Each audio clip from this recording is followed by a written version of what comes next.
Bonjour à tous et bienvenue dans ce nouveau podcast, ce nouvel épisode de Sans Filtre. Et aujourd'hui je vous propose le 5e épisode, donc en ce vendredi 10 avril. Donc ça y est, dans 2 jours, cette série de podcasts est déjà terminée. Alors j'espère en tout cas que les podcasts précédents vous ont plu. Et si ce n'est pas le cas, j'espère qu'en tout cas celui-ci va vous plaire. Alors aujourd'hui on va parler de quoi ?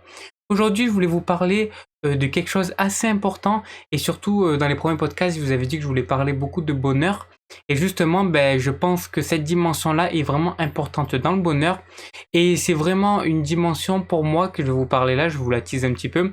C'est vraiment quelque chose pour moi qui est super important et je pense qu'on devrait tous développer cette compétence, si je puis dire, qu'on devrait tous vraiment écouter cette chose-là, car si on le fait pas, je pense que vraiment, on peut pas aller très très loin et en plus de ça, on va toujours devoir être à la merci de quelqu'un. Et aujourd'hui, de ce que je vais vous parler, c'est pas vraiment d'autonomie, c'est pas vraiment de ça, c'est plus de s'écouter à soi-même, d'écouter son ressenti et de s'adapter à soi-même et de faire les choses par rapport à nous-mêmes. Donc vraiment, cet aspect du ressenti pour moi est super important. Alors pourquoi ?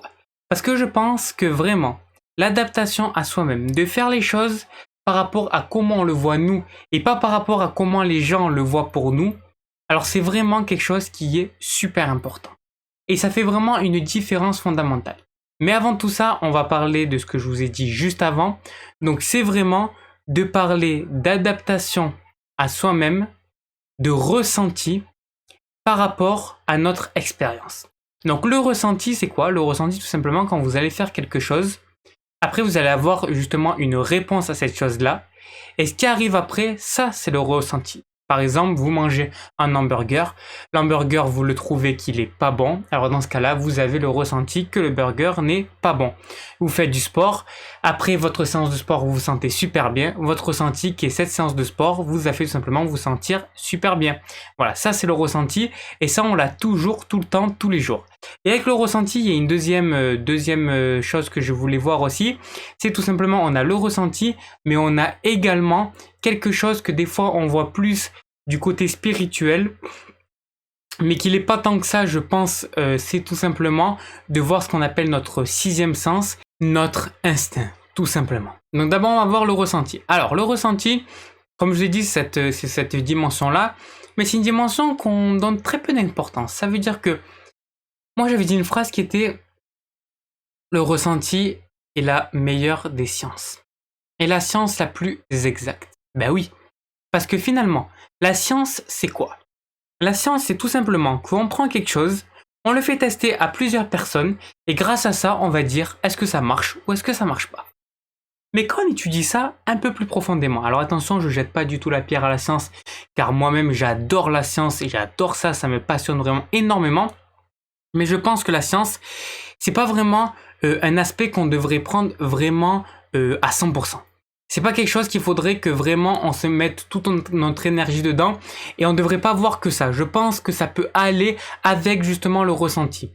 Mais de voir que la science pour tout et d'en faire une vérité absolue, je suis pas vraiment de cette école-là. Après, bien sûr que j'entends pourquoi la science est vraiment super importante et tout, oui. Mais je pense que la science peut être importante si on lui donne la place qu'elle devrait prendre. Ça veut dire pas l'entièreté. Je pense qu'il faut vraiment maintenant donner énormément de place au ressenti. Pourquoi je vous dis ça ? Parce que tout simplement, la science, c'est quoi ? C'est qu'on va prendre quelque chose. Par exemple, pour dire si un aliment est bon ou pas, qu'est-ce qu'on va faire ? On va tout simplement prendre cet aliment, le tester sur plusieurs centaines, milliers de personnes pendant un temps donné. Par exemple, imaginons que je vais prendre les myrtilles.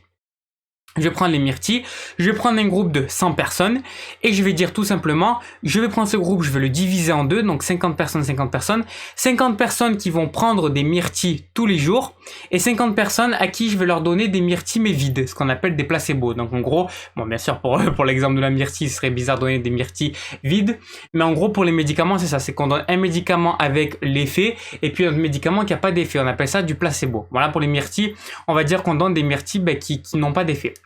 Du coup, je donne quelque chose qui a de l'effet, les myrtilles, avec de l'effet, et des myrtilles sans effet. Ok. Donc maintenant, ce que je vais faire, c'est que je vais les laisser pendant un mois prendre ces choses-là, et puis après on va comparer les résultats. Je vais regarder pour ceux que j'ai donné les myrtilles, quelles ont été les différences qu'ils ont eues par rapport au groupe qui je n'ai pas donné de myrtilles.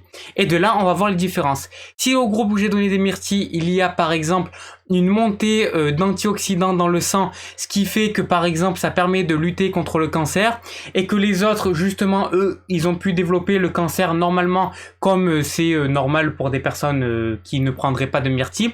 Alors dans ce cas là je vais faire la corrélation et je vais tout simplement dire, ah bah alors plus que les gens, les 50 personnes qui ont pris les myrtilles, alors c'est jamais 50 personnes, c'est plus par exemple, alors on va prendre par exemple 5000 personnes de chaque groupe. Plus que dans ces 5000 personnes, on a vu qu'il y avait moins de personnes qui avaient de cancer que dans le groupe de ceux qui prenaient pas de myrtilles. Alors dans ce cas-là, ça veut dire que les myrtilles permettraient de lutter contre le cancer. C'est un peu ça qu'on fait. Bon après il y a des trucs qui sont plus poussés comme les études à double aveugle et tout ça, oui. Mais toujours, c'est ce truc-là qu'en fait on fait la corrélation. Mais la corrélation ne veut pas forcément dire causalité. C'est pas parce que il y a ça qui fait dire que c'est pas parce que cette personne qui a pris des myrtilles n'a moins de cancer qu'une personne qui a pris des myrtilles. C'est pas pour cette raison-là que c'est les myrtilles qui fait que cette personne a moins de cancer. Et c'est vraiment cette phase-là qui est super importante pour moi. C'est pas parce que il y a corrélation qu'il y a causalité. Et ça très souvent on fait pas ce distinguo-là justement. Et c'est ce qui fait que des fois, on va se retrouver avec des trucs et on va se dire pourquoi ça marche pas pour moi. Et on va se retrouver des fois à être trop extrême parce qu'on va penser que ce qu'on a dit pour un tel est bon pour nous alors que ce n'est pas forcément bon pour nous. Et c'est vraiment ça que je parle quand je parle de ressenti et quand je parle que la science n'est pas c'est pas quelque chose d'exact. Quand je dis que la science c'est pas exact, c'est par rapport à ça. C'est que en fait, si on prend juste la science, mais on prend pas le ressenti derrière, alors ça marche pas. Tous les organismes vivants sont différents. Tous les organismes vivants. Tous nos organismes sont les mêmes. On a tous les mêmes organes, mais ils ne réagissent pas tous de la même manière. On a tous un ADN qui est différent. On a tous un environnement qui est différent. Donc forcément que l'ADN qui va venir interagir avec un environnement sera différent d'un autre ADN qui va interagir avec un autre environnement. Oui, on a peut-être les mêmes organes, mais tous ces organes-là ne répondront pas pareil dans un environnement, dans un corps et dans une ADN qui est différente. Donc c'est vraiment de ça, moi, quand je parle tout simplement de ressenti et quand je parle finalement de pas devoir faire confiance à 100% à la science. Bien sûr que la science nous aide, si on n'aurait pas la science, peut-être qu'on ne saurait pas où on en est aujourd'hui. Ok, mais vraiment rajouter la dimension de ressenti derrière. Ça c'est vraiment super important d'après moi. Donc je vous disais, pourquoi pour moi la science c'est pas quelque chose qui est vraiment sûr? Parce que voilà, comment on va pouvoir dire que parce que ces personnes-là ont pris des myrtilles, alors dans ce cas-là, ces personnes-là vont avoir moins de cancer. Non, ces personnes-là, ces 5000 personnes-là, elles vont être complètement différentes. Il y en a que c'est tout simplement de base, ils auraient pas fait de cancer parce que ils ont par exemple un ADN qui fait que du coup dans leur génétique, il n'y a pas de gène qui a un rapport avec le cancer, ou tout simplement que leur environnement ne développerait pas de cancer par rapport à parce que peut-être ils ont une bonne alimentation, peut-être ils font de l'activité physique, peut-être qu'ils ont tout simplement un bon mode de vie. Et alors peut-être que justement dans ce groupe, il y a l'inverse. Il y a des personnes justement que eux naturellement ils pourraient développer un cancer et on va dire putain pourquoi eux de base ils pourraient développer un cancer et justement avec les myrtilles ça fait pas ça. Mais qu'est-ce qu'on en sait que c'est que les myrtilles? Qu'est-ce qu'ils font pendant cette période-là qu'est-ce qu'ils font en plus des myrtilles? Vous voyez ce que je veux dire? C'est vraiment, en fait, moi je trouve que c'est impossible de pouvoir dire parce qu'on prend des myrtilles, alors dans ce cas-là, ça ferait vraiment un effet contre le cancer. Parce qu'on a vu que les personnes qui prenaient des myrtilles, alors eux, ils avaient moins de cancer. Pour moi, c'est pas possible. Parce qu'on a tous des organismes différents, donc c'est impossible. Déjà, pour nous-mêmes, c'est pas possible. Déjà, pour nous-mêmes, on peut pas dire ça. C'est pas parce qu'on mange des myrtilles qu'on se sent bien que ça va le faire tout le temps. Donc rien que déjà pour nous-mêmes, on peut pas. Alors imaginez le dire pour tout le monde. Moi, je trouve qu'on ne peut pas. Par contre, ce qui est vraiment bien, et c'est pour ça que je jette pas la pierre à la science, c'est que vraiment ça nous permet d'avoir des vraies règles, des vrais principes. De se dire que ça peut marcher. Donc on essaye.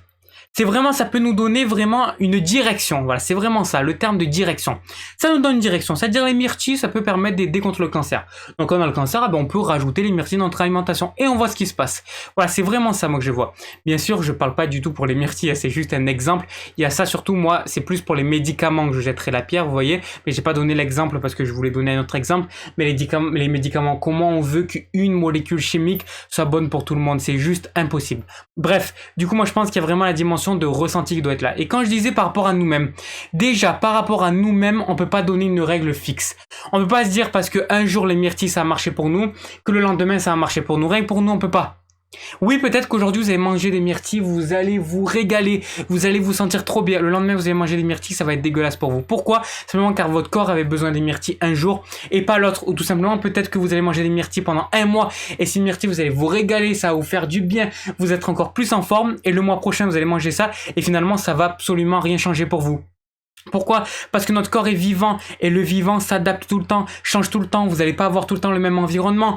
Vous n'allez pas avoir tout le temps les mêmes facteurs qui vont se manifester dans votre vie. Des fois, vous allez faire plus de sport, des fois, vous allez faire moins de sport. Des fois, vous allez par exemple vous affronter au froid et des fois, vous allez vous affronter au chaud. Des fois, vous allez avoir votre mental qui va être libre et des fois, vous allez être votre mental qui va être tout simplement pollué. Des fois, vous allez bien dormir, des fois, vous n'allez pas bien dormir. Bref, il y a énormément de choses dans votre environnement et dans votre mode de vie qui peut faire que ça va varier. Alors de faire une règle pour tout le monde, c'est impossible, et de faire une règle pour soi-même, c'est encore une fois impossible. C'est pour ça qu'il faut tout simplement s'adapter à soi-même. Et pour ça, comment il faut faire? Il faut écouter son ressenti. Il faut s'écouter. Au bout d'un moment, la seule personne qui connaît tout, la seule personne qui sait tout, la seule personne qui sait tout, mais pour nous-mêmes, c'est nous-mêmes. Comment on peut faire confiance à quelque chose d'extérieur à nous que nous-mêmes? C'est impossible. Comment on sait si un aliment, si quelque chose, si ce qu'on fait est bon pour nous, si on n'écoute pas notre ressenti? C'est que notre ressenti, c'est que finalement l'expérience qu'on va avoir après, c'est que finalement ce qu'on ressent après qui va savoir si cette chose-là est bonne ou pas pour nous. C'est impossible autrement. Comment vous voulez, c'est impossible. Et pourquoi il n'y a que nous-mêmes qu'on peut savoir? Parce que vous allez donner à qui cette alimentation? À qui vous allez faire ce changement? Quand je dis d'alimentation, c'est toujours pour vous donner un exemple. À qui vous allez donner ça? Ben à votre corps. Qui c'est qu'on a besoin? C'est votre corps. Donc c'est la seule personne qui peut savoir, c'est vous-même et c'est votre corps. C'est la seule chose qui peut savoir. Donc la vérité est en vous. Le chemin c'est vous et la vérité c'est vous. Et vous êtes la vérité pour vous-même et pas pour les autres. Oui, vous pouvez donner votre expérience aux autres pour que ça puisse les aider à trouver leur voie, à trouver leur chemin, à écouter leur ressenti, oui. Mais de dire parce que vous avez guéri de quelque chose ou parce que vous avez fait quelque chose et cette chose-là était bonne pour vous, elle sera bonne pour tout le monde, eh ben ça c'est impossible. Par contre, on peut aider, on peut donner des chemins, on peut dire moi ça a marché pour moi, alors essaye de voir pour toi si ça marche. Si ça marche, alors dans ce cas-là, c'est parfait. Si ça marche pas, ben tu le fais pas. C'est tout. Tu arrêtes. Et c'est vraiment cette dimension-là. Je pense que si on ferait tout ça, ben on serait tous libres. On n'aurait plus peur. Et on ferait les choses par rapport à nous-mêmes tout le temps. Et c'est tout. Il n'y aurait plus les peurs, il n'y aurait plus toutes ces choses-là. On serait en paix avec nous-mêmes. On n'aurait plus besoin de dépendre d'une molécule. On n'aurait plus besoin de dépendre d'un dogme. On n'aurait plus besoin de dépendre d'un régime, même d'un régime. On n'aurait plus besoin de dépendre de rien à part de nous-mêmes. Et ça, je pense que ça fait partie de l'autonomie. Mais je parlerai plus d'autonomie personnelle. Vraiment, ça c'est vraiment de l'autonomie personnelle. Et je pense qu'on arrive dans ce mode de pensée-là, ben on est libre. On est libre et c'est pour ça que je parlais d'autonomie. On est libre par rapport à nous-mêmes. On n'a plus aucune chaîne. On n'a plus rien. Puisqu'on sait tout ce qu'il nous faut. On sait toujours répondre à nos besoins. Et quand c'est répondre à nos besoins, alors dans ce cas-là, on a vraiment la liberté. On est vraiment nous-mêmes et on se connaît. Et quand on se connaît, ben là c'est juste parfait. Si on se connaît, alors comment on pourrait avoir des choses mauvaises qui se manifestent dans notre vie? C'est impossible. Si on se connaît, on voit vraiment où est le chemin, on suit ce chemin et on est nous-mêmes tout simplement. Voilà, j'espère que ce podcast vous a plu, j'espère que vous avez vraiment apprécié ce podcast qui me tenait vraiment à cœur sur le ressenti et je pourrais même en parler encore plus, mais voilà, je voulais faire un podcast un petit peu dans le format que je le fais habituel, donc ça veut dire pas trop long mais pas trop court non plus, un bon petit 15 minutes, ça fait plaisir, c'est un bon petit podcast, voilà. Si ça vous a plu, n'hésitez pas à mettre un pouce bleu, de mettre un cœur ou de mettre une note, ça dépend encore une fois d'où vous êtes, de vous abonner, de commenter, etc. etc. De toute façon, vous savez tout ce que vous devez faire, voilà, surtout écoutez-vous, faites ce que vous voulez dans votre vie, c'est tout ce que j'ai à vous dire. Allez, excellente soirée à vous, excellent vendredi à vous. Allez, on se retrouve demain.